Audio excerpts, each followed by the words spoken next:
Hello everyone, कैसे हो आप सभी। आई होप सभी अच्छे होंगे और अपनी प्रिपरेशन बहुत ही अच्छे से कर रहे होंगे। तो स्टूडेंट्स, आज की इस वीडियो में हम क्लास 10 साइंस के चैप्टर 4 कार्बन एवं उसके यौगिक को पढ़ेंगे। पार्ट 1 में हम इस चैप्टर की पूरी बेसिक चीज़ों को समझेंगे। जितनी भी बेसिक चीज़ें हैं सबको एकदम क्लियर करेंगे, ठीक, क्लियर करते हुए चलेंगे, ताकि आपको आगे आने वाले जो टॉपिक्स हैं, जितने भी इंपॉर्टेंट टॉपिक हैं, जितने भी मोस्ट इंपॉर्टेंट एनसीईआरटी क्वेश्चंस हैं, सभी अच्छे से क्लियर हों। ठीक है, सारे स्टूडेंट्स इस चैप्टर को समझ तो लेते हैं, पढ़ लेते हैं, लेकिन उनको जब बोर्ड में क्वेश्चंस आता है वो नहीं कर पाते हैं, क्योंकि उनकी जो बेसिक चीज़ें हैं वो क्लियर नहीं रहती हैं। ठीक है, तो ऐसे में दोस्तों हम आपको इस चैप्टर के एकदम जीरो लेवल से तैयारी करना शुरू करेंगे। पार्ट 1 में हम जितना भी समझेंगे एकदम जीरो लेवल से पढ़ेंगे, ताकि आगे के जो टॉपिक्स हैं हमको बहुत ही अच्छे से क्लियर होते रहें। तो चलिए शुरू करते हैं इस चैप्टर को। इससे पहले अगर आप लोग चैनल पर नए हो तो चैनल को सब्सक्राइब कर लो और वीडियो को भी पसंद आए तो लाइक कर देना। ठीक है, तो चलिए शुरू करते हैं। ठीक है, तो सबसे पहले हमारा जो चैप्टर्स है वो हमारा है कि कार्बन एवं यौगिक। तो इस चैप्टर में हम लोगों को सबसे पहले कार्बन और उसके यौगिकों के बारे में पढ़ना होगा। यानी कि कार्बन तो पढ़ेंगे ही पढ़ेंगे, साथ में साथ उसके यौगिकों के भी बारे में पढ़ना पड़ेगा। बहुत ही लंबा चैप्टर है, मिलकर तय करेंगे। ठीक है, साथ रहना, साथ रहा तो जरूर अच्छे तरीके से करेंगे। ठीक है, इसलिए स्टूडेंट्स आपसे बस यही गुजारिश है कि आप लोग इस वीडियो को पूरा एंड तक देखना। ये मैं गारंटी ले रहा हूँ, आपके जितने भी कॉन्सेप्ट है ना, जितने भी आपकी बेसिक चीज़ें हैं इस चैप्टर की, वो क्लियर हो गई ना, तो फिर ये आपको चैप्टर बहुत ही ईजी लगने लगेगा। समझ रहे हो ना, ईजी लगने लगेगा एकदम। चलिए समझते हैं, तो चलिए शुरू करते हैं। ठीक है, तो सबसे पहले हम इस चैप्टर में कार्बन के बारे में पढ़ेंगे कि कार्बन क्या होता है। ठीक है, अगर आप लोग कार्बन को जानते होंगे, जो कार्बन होता है वो हमारा एक तत्व होता है। ठीक है, एक तत्व। परमाणु क्रमांक 30 तक याद है, क्लास 10th और 9th में याद करवाए गए होंगे आपको। ठीक है, कार्बन क्या है? कार्बन एक अधातु है। ठीक है, ईजी है, कार्बन एक अधातु होता है। ठीक है, धातु एंड अधातु, यानी कि metal and non metal chapter पढ़ कर आए होंगे तो अधातुओं के बारे में भी पता होगा। ठीक है, तो कार्बन एक अधातु है। ठीक है, जिसका परमाणु क्रमांक 6 होता है। ठीक है, कार्बन एक अधातु है जिसका परमाणु क्रमांक 6 होता है तथा इसका रासायनिक प्रतीक C होता है। ठीक है, एक बार मिलकर पढ़ते हैं तो सब अच्छी तरीके से क्लियर हो जाएगा। ठीक है, देखिए, कार्बन एक अधातु होता है, अधातु जिसका परमाणु क्रमांक 6 होता है। ठीक है, आपको जानते होंगे कि जो कार्बन है उसका परमाणु क्रमांक 6 होता है। ठीक है, और इसका रासायनिक प्रतीक 6 यानी कि C होता है। इसको C से रिप्रेजेंट करते हैं, प्रदर्शित करते हैं। ये आपको पता होगा जब आप लोग परमाणु क्रमांक याद कर रहे होंगे। ठीक है, sodium, oxygen, boron, chlorine, fluorine, magnesium, aluminium. ठीक है, उनके साथ साथ आपको कार्बन के बारे में पढ़ना होता है। लेकिन इन सभी तत्वों के साथ केवल हमें कार्बन के बारे में क्यों पढ़ना पड़ा? इस चैप्टर में कार्बन के बारे में केवल पूरा एक चैप्टर कार्बन के बारे में आ गया, क्योंकि कार्बन बहुत ही खास है, बहुत ही इंपॉर्टेंट है। अगर आप इस चैप्टर को अच्छे से समझोगे ना तो आपको लगेगा वाकई में कार्बन बहुत ही ज़्यादा महत्व है। ठीक है, महत्वपूर्ण है। ठीक है, आगे में समझेंगे सब। आगे में जब आप लोग आगे चलते चलोगे तो आपको सब कुछ समझ में आने लगेगा कि कार्बन कितना इंपॉर्टेंट है। ठीक है, कार्बन के बारे में समझा। अब हम लोग जान लेते हैं कि कार्बन के कुछ मोस्ट इंपॉर्टेंट बिंदु, ताकि आपको वो सभी बेसिक चीज़ें क्लियर हो जाए कार्बन के बारे में, तो आपको कोई भी दिक्कत ना हो। ठीक है, तो कार्बन के कुछ महत्वपूर्ण बिंदुओं को देखेंगे। ठीक है, चलिए देखिए, कार्बन के कुछ महत्वपूर्ण बिंदु हैं जिनको आपको समझना होगा। ठीक है, अगर आपको वो बेसिक एकदम क्लियर हो गए इसके बिंदु, तो आपको अच्छी तरीके से एकदम क्लियर हो जाएगा। ठीक है, तो चलिए कार्बन के कुछ महत्वपूर्ण बिंदुओं में पहला बिंदु आपका है कि रासायनिक प्रतीक। इसे C से रिप्रेजेंट किया जाता है। रासायनिक प्रतीक इसका C होता है, यानी कि इसको C से रिप्रेजेंट किया जाता है। संयोजकता 4 होती है। अगर 4 संयोजकता है, इसका मतलब इसके लास्ट कक्ष में 4 इलेक्ट्रॉन आए हैं। और जैसी बात इसका जो रासायनिक इसका परमाणु क्रमांक 6 होता है, तो पहले कक्ष में अगर इसके हम संयोजकता निकालेंगे तो इलेक्ट्रॉनिक विन्यास निकालेंगे तो पहले कक्ष में 2 आएंगे, सेकंड कक्ष में 4 आ जाएंगे, तो संयोजकता 4 हो जाएगी। ठीक है, परमाणु क्रमांक हम लोग देख ही चुके हैं। इलेक्ट्रॉनिक विन्यास 2 और 4, यानी कि पहले कक्ष में 2, सेकंड कक्ष में 4।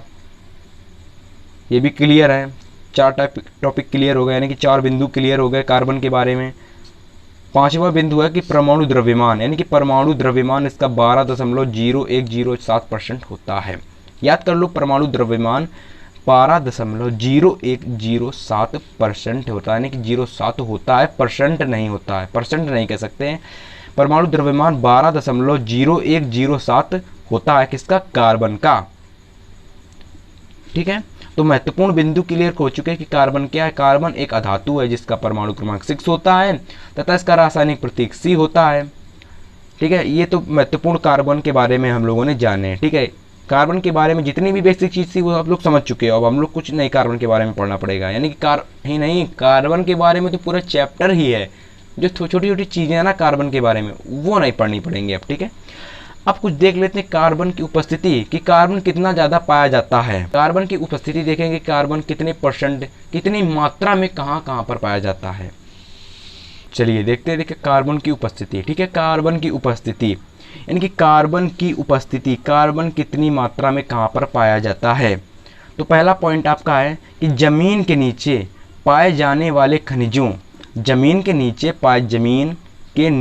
पाए जाने वाले खनिजों क्या है, खनिज क्या है, खनिज हैं आपके जो बहुत समय पहले डायनासोर्स हुआ करते थे, अन्य जीव जंतु हुआ करते थे, वह क्या हुआ करते थे कि वह मरकर, यानी कि विस्फोट हुआ, कुछ भी हुआ होगा उस समय, तो जिसके कारण वह सभी जीव जंतु धरती के नीचे आ गए। फिर धरती इतनी गर्म होती कि उन सभी को 1.5 साल बाद इतना गलाकर उनको पेट्रोल, डीजल और मिट्टी के तेल, आपके लोहा जो भी मिलता है सभी में परिवर्तित हो गए। तो वही जो मिलते हैं उनको हम लोग खनिज कहते हैं। जैसे कि लोहा पाया जाता है, पेट्रोल पाया जाता है, डीजल पाया जाता है, वही सब खनिज के रूप में पाए जाते हैं, वो खनिज हैं।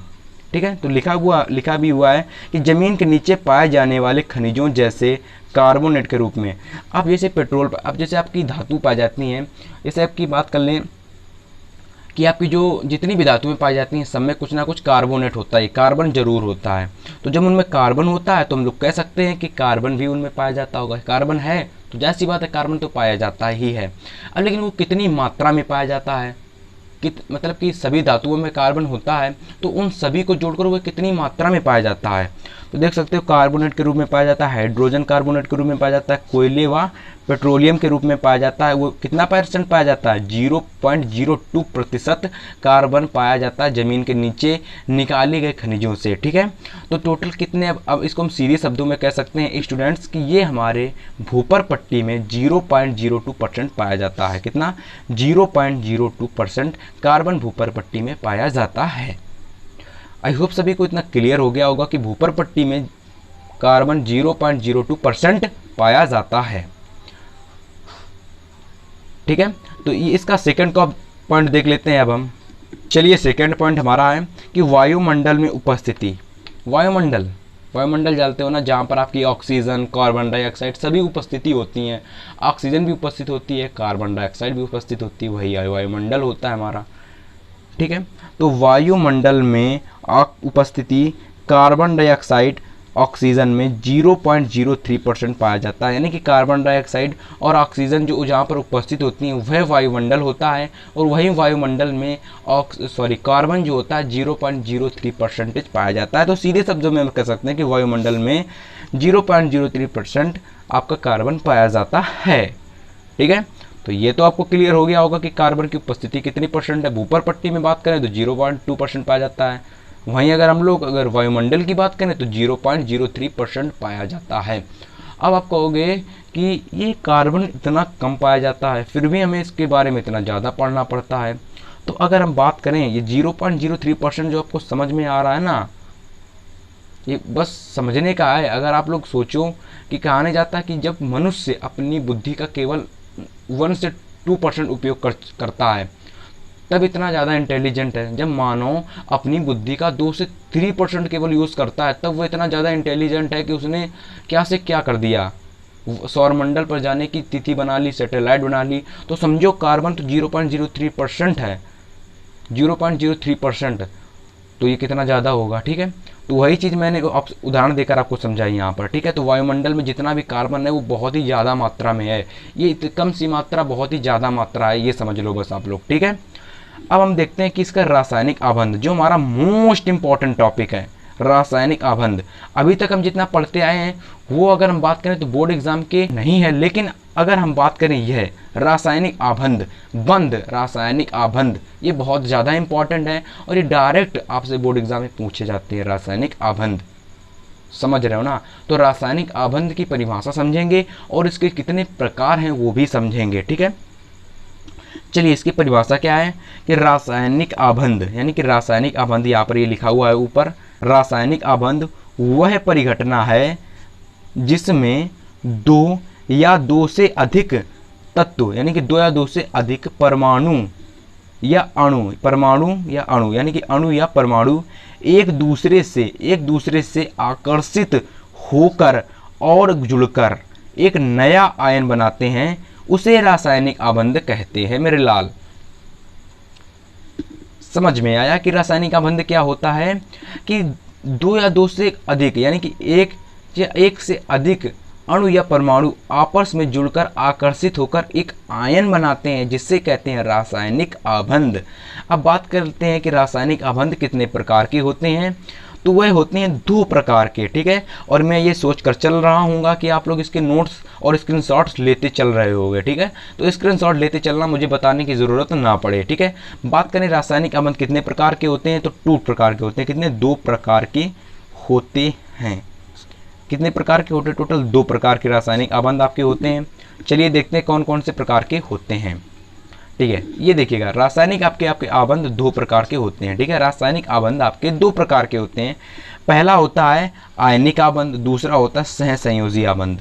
और जो आपका VVIMP है वो है सेकंड वाला। इसके बारे में अगर आप लोग थोड़ा सा दिमाग ज़्यादा दोगे तो मैं ये गारंटी ले रहा हूँ कि आप इस चैप्टर में जितने भी आपके कॉन्सेप्ट हैं वो सब यहीं से आते हैं। जितने भी आपके इंपॉर्टेंट क्वेश्चंस हैं, जितने भी इंपॉर्टेंट टॉपिक रिलेटेड क्वेश्चंस हैं और जितने भी इंपॉर्टेंट कॉन्सेप्ट रिलेटेड क्वेश्चंस हैं वो सभी यहाँ से पूछे जाते हैं सहसंयोजी आबंध से। यहीं से शुरू होती है आपकी पूरी रामायण इस चैप्टर की, ठीक है। बाकी आपका आयनिक आबंध है, इसका इतना इंपॉर्टेंट नहीं है इस चैप्टर में, ठीक है। इसका पढ़ना चाहिए, इसके बारे में इतना ज़्यादा नहीं पढ़ना पड़ेगा आपको चैप्टर में, परंतु बट आपको सहसंयोजी आबंध के बारे में पढ़ना पड़ेगा दिमाग लगा के, ठीक है। तो जितना भी दिमाग हो अब दिमाग यहाँ पर ला दो, क्योंकि अब आपकी जो मोस्ट इंपॉर्टेंट टॉपिक है सहसंयोजी आबंध वो आ चुका है। तो चल सबसे पहले तो हम लोग आयनिक आबंध को पढ़ेंगे, फिर सहसंयोजी आबंध को बाद में पढ़ेंगे। पहले आयनिक आबंध भी क्लियर कर लेते हैं ताकि हमको ये भी समझा अच्छे तरीके से समझ में आ जाए, ताकि हम लोग जब दूसरे को समझाएं तो उसको भी अच्छे से समझ में आ जाए। क्यों? ऐसा नहीं है, अगर आपको समझ में आ गया तो आप लोग भी पढ़ा सकते हो, अपने यहाँ किसी को भी पढ़ा सकते हो, ठीक है। कोई वो नहीं है कि टीचर से पढ़ा सकते हैं, नहीं, अगर आपको समझा सकते हो तो दूसरे को भी पढ़ा सकते हो, ठीक है। तो चलिए आयनिक आबंध की डिफिनेशन और कुछ उदाहरण देखते हैं इसके, ठीक है। चलिए देखते हैं आयनिक आबंध। आयनिक आबंध क्या होता है? धातु तथा अधातु, यानी कि धातु तथा अधातु में इलेक्ट्रॉन क्या होता है? इलेक्ट्रॉन होता है कि जो त्यागते हैं। इलेक्ट्रॉन क्या होते हैं? अगर आप लोग इलेक्ट्रॉनिक विन्यास निकालना जानते होंगे तो आपको पता होगा कि एक परमाणु होता है, ठीक है। उसमें आपके इलेक्ट्रॉन और प्रोटॉन, न्यूट्रॉन और प्रोटॉन बीच में होते हैं, न्यूट्रॉन और प्रोटॉन बीच में होते हैं, ठीक है। इस प्रकार से आपके कक्ष होते हैं, ठीक है। पहले कक्ष में आपके 2 आते हैं, ठीक है। पहले कक्ष में आपके 2 इलेक्ट्रॉन आते हैं, सेकंड कक्ष में आपके 8 आते हैं। मान लेते हैं कार्बन है, ठीक है। मान लेते हैं कार्बन है तो कार्बन का परमाणु क्रमांक 6 होता है, तो ये 2 तो आ गए, अब बचे हुए 4 यहाँ पर रख देते हैं, 1 2 3 4। तो ये 4 जो बचे हुए ये आपके हो गए क्या? इलेक्ट्रॉन। ये आपके जितने भी ये सब इलेक्ट्रॉन हैं, ये जितने भी आपके हैं सब ये इलेक्ट्रॉन हैं, ठीक है। तो इलेक्ट्रॉन क्या हो गया? जो बाहर कक्ष में होते हैं, ठीक है। जो बाहर कक्ष में होते हैं इलेक्ट्रॉन होते हैं। तो धातु तथा धातु में इलेक्ट्रॉनों के स्थानांतरण या फिर स्थानांतरण से जो रासायनिक बंध बनता है उसे आयनिक आबंध कहते हैं। क्या कहते हैं? उसे आयनिक आबंध कहते हैं। मान लेते हैं कि जैसे कि सोडियम है, इसका परमाणु क्रमांक होता है कितना? 11, जिसका परमाणु क्रमांक 11 होता है, ठीक है। तो मान लेते हैं इस पर Na+ होता है, Na1+ होता है। एक तरफ लेते हैं Cl क्लोरीन, जिसका परमाणु क्रमांक होता है 17, तो इस पर 17 होता है। तो इसमें लास्ट कक्ष में यानी कि लास्ट कक्ष में कितने? 7 बचेंगे, ठीक है। लास्ट कक्ष में 7 क्लोरीन के कितने होते हैं? टोटल 17 होते हैं। तो बात कर लेते हैं कितने आएंगे, तो पहले में आ जाते हैं 2, सेकेंड में आ जाते हैं 8, ठीक है।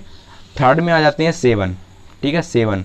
तो मान लेते हैं लास्ट कक्ष में आपके 7 बच जाते हैं क्लोरीन पर, ठीक है। तो जब 7 बच जाते हैं तो क्या करेगा? वो किसी एक तत्व से ले लेगा, किसी दूसरे तत्व से एक इलेक्ट्रॉन ले लेगा, तो उस पर Cl- हो जाएगा, ठीक है। Cl-1 हो जाएगा। तो इस प्रकार से जब ये दोनों आपस में जुड़कर जब बनाते हैं तो बना देते हैं NaCl, ठीक है, बना लेते हैं NaCl। तो इस प्रकार से कहा गया धातु तथा अधातु में इलेक्ट्रॉनों के स्थानांतरण या फिर स्थानांतरण से जो रासायनिक बंध बनता है उसे कहते हैं आयनिक आबंध। ठीक है, बरकत दी आवाज स्लो कर ले हो।